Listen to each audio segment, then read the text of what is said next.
देखिए, लापरवाही किसी भी स्तर पर बर्दाश्त नहीं हो सकती, चाहे अधिकारी हैं, चाहे इसके अंदर कर्मचारी हैं, चाहे जनप्रतिनिधि हैं, सभी को अपनी जिम्मेवारी को ईमानदारी से निभाना होता है। पैसा पूरा लगे, पैसा जहाँ लगे वहाँ क्वालिटी ऑफ वर्क वो ठीक हो, और कहीं पर भी लापरवाही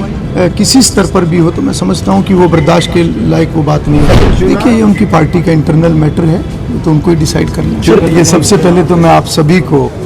आने वाले सभी त्योहारों की, दीपावली और अन्य सभी त्योहारों की बहुत बहुत शुभकामनाएं देता हूँ। आज की पहली एक इंट्रोडक्टरी बैठक आज करनाल जिला के सभी अधिकारियों के साथ ही रखी गई थी, और सबके साथ एक इंट्रोडक्शन और किस तरीके से हमें आगे कामों को करना है, एक जनरल एक डिस्कशन कि चाहे वो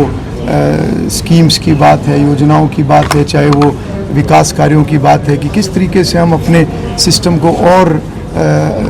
उसको गति देकर विकास कार्यों को हम गति दे सकें। जो काम अभी अधूरे बचे हुए हैं उनको कैसे हम और तेज़ी से आगे बढ़ा सकें। योजनाओं के लिए सरकार काफ़ी प्रयास सरकार के चले हुए हैं, चाहे समाधान शिविर हैं, चाहे इससे पहले विकसित भारत संकल्प यात्रा, उस प्रकार से घर घर तक योजनाएं पहुंचे, वो सरकार का एक संकल्प भी है। तो उन विषयों को भी और आगे बढ़ाने का, ताकि आम जन को सरकार की जितनी भी योजनाएं हैं, जितनी जन कल्याणकारी योजनाएं हैं, उनका लाभ लोगों को मिले, उनके जीवन की कठिनाई कुछ कम हो। तो इस प्रकार की सभी आज चर्चाएँ आज इस बैठक के अंदर हुई है। कोई दिशा निर्देश भी दिए गए हैं? नहीं, बिल्कुल, जो भी एक व्यवस्था है, व्यवस्था और जो है तेज़ी से काम करे, कोई कमी है तो उसको हम दूर करें, और एक एफिशिएंट वर्किंग हो, और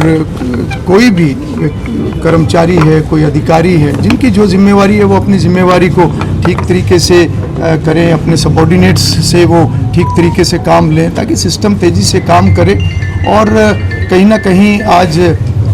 जो एक विकास की जो बात है, जो भी प्रोजेक्ट्स हैं हमारे करनाल ज़िले के, कुछ ऐसे हैं जो पिछले समय में कोविड काल में जो कुछ काम बाधित हमारे विकास कार्य हुए थे, तो उनका भी एक रिव्यू अगले दिनों में किया जाएगा, अगले सप्ताह में, ताकि उसमें जो भी किसी प्रकार की अभी कोई कमी है तो उसको सरकार से उनको दूर करवाया जाए, उनको आगे बढ़ाया जाए। चुनाव होने जा रहे हैं सर? एक सामान्य प्रक्रिया है, हर 5 वर्ष के बाद चुनाव होते हैं। कल्याण जी, एक सीएम साहब का एक वायरल हुआ था कि जो लापरवाह अधिकारी उनकी चोरियां टाइट करेंगे। देखिए, लापरवाही किसी भी स्तर पर बर्दाश्त नहीं हो सकती, चाहे अधिकारी हैं, चाहे इसके अंदर कर्मचारी हैं, चाहे जनप्रतिनिधि हैं, सभी को अपनी जिम्मेवारी को ईमानदारी से निभाना होता है, और हम सबकी जिम्मेवारी जवाबदेही लोगों के प्रति है। ख़ास तौर पर अगर सरकार का कोई भी पैसा, जब भी, चाहे वो योजना के माध्यम से लोगों को लाभ मिलता है, चाहे विकास कार्यों के माध्यम से लोगों को लाभ मिलता है, तो निश्चित रूप से पैसा पूरा लगे, पैसा जहाँ लगे वहाँ क्वालिटी ऑफ वर्क वो ठीक हो, और कहीं पर भी लापरवाही किसी स्तर पर भी हो तो मैं समझता हूँ कि वो बर्दाश्त के लायक वो बात नहीं होती। चुनाव सभा की अभी तक सारी प्रक्रियाएं हो चुकी हैं, लेकिन कांग्रेस का सीएलपी लीडर अभी तक अनाउंस नहीं हुआ। देखिए, ये उनकी पार्टी का इंटरनल मैटर है, तो उनको ही डिसाइड करना है। चुनाव के दौरान जिन अधिकारियों ने नई लोकसभा का निर्माण हुआ है, ये लोकतंत्र का मंदिर है, और हमारा प्रयास रहेगा कि हम जल्दी से जल्दी जो हरियाणा की नई विधानसभा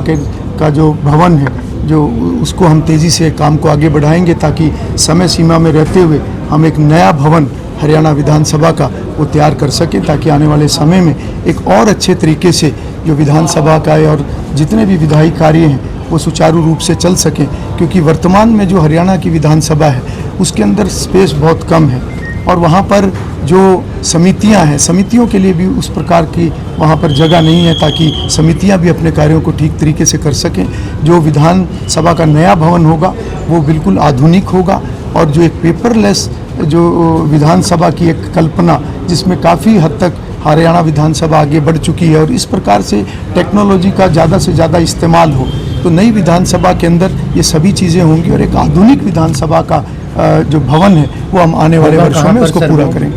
देखिए, वो प्रक्रिया चली हुई है, और यूटी से हरियाणा सरकार ने ज़मीन जो है उसकी डिमांड रखी हुई है, उसकी फॉर्मेलिटीज़ अभी बची हुई है। अभी क्योंकि मैंने कुछ ही 2 दिन पहले ही मैंने अभी अपना पद का ग्रहण किया है, ये जो भी आने वाले समय में जो मेजर प्रोजेक्ट्स होंगे, जो प्रायोरिटी पे जो काम करने वाले होंगे, हरियाणा विधानसभा का नया भवन वो मेरी प्रायोरिटी लिस्ट में सबसे ऊपर होगा। चुनाव के दौरान जिन अधिकारियों ने कांग्रेस के प्रति हमदर्दी रखी उनके तबादले हो सकते हैं। देखिए, सवाल किसी पार्टी के प्रति हमदर्दी रखने या ना रखने का नहीं है। किसी ने भी अगर अपनी जिम्मेवारी को ठीक तरीके से नहीं निभाया या किसी प्रकार की कोई कोताही की है तो समय समय पर सरकार उसका संज्ञान लेती है। सर, आचार संहिता के चलते काफ़ी प्रोजेक्ट्स जो हैं वो रुके हुए हैं पूरे ज़िले में, उनको लेकर भी कोई रिव्यू मीटिंग रखनी चाहिए? ठीक है, आचार संहिता में निश्चित रूप से एक बार कामों की गति रुकती है, नई अप्रूवल्स रुकती हैं और अब क्योंकि सरकार का गठन भी हो चुका है और जल्दी जो है